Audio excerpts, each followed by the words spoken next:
Today is National Voter Registration Day, and with a big election right around the corner, it's important to make sure you register and exercise your right to vote. Here to discuss is Iowa's Secretary of State, Pate. Secretary Pate, thank you so much for being with us. And as Iowa's chief elections official, how are you encouraging people to vote in your state?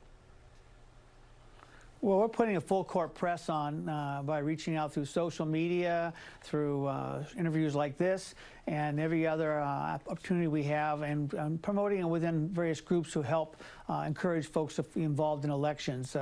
We think we're getting the word out, and looking forward to seeing more young people joining us in these voter registration days. Secretary, 3 Iowa counties have had to resend those absentee ballot applications after the Trump re-election campaign and other Republican Party groups took them to court. So what were the objections to those ballot applications? Well, the problem there was those auditors were told before they did it by my office that they couldn't do it because they were pre-filling confidential voter ID numbers on these forms and sending them out. And that was against the directive that we put out, as well as what the Iowa Code said. And by doing so, it jeopardized the integrity, if you will, and potential security of those persons' ballots. And unfortunately, they just didn't follow the rules and got sued by it, and now they're having to correct that problem. All right, and you know, Secretary, President Trump has suggested that mail-in voting could lead to a, quote, rigged election, despite zero evidence to back that up. About 40% of Iowans right now typically vote by mail, and that's expected to actually be higher because of course, this pandemic that we're living in. What do you want to tell voters to assure them that mail-in voting is in fact safe and secure? Certainly.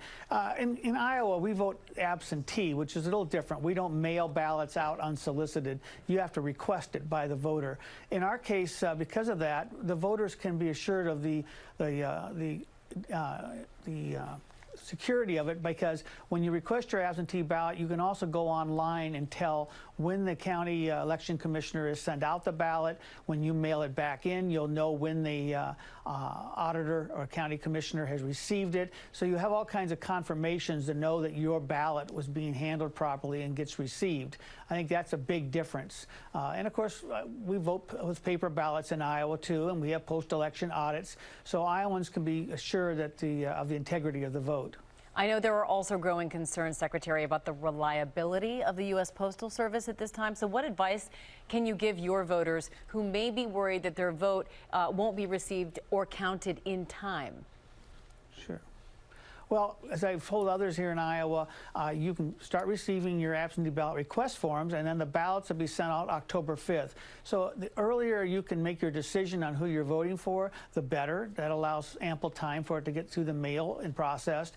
We have a thing in Iowa called an IMB code, which is on the envelopes, so that when it gets mailed, it is automatically entered into the system. So we don't count on these postmarks that can be controversial from place to place. So if you get it mailed before the election day, and it happens not to show up at the courthouse until 4 or 5 days later, it will still get counted in Iowa. Those are our ways to ensure your voice and your vote will be heard. We wish you the very best, Iowa Secretary of State Pate. Thank you for your time today. Thank you.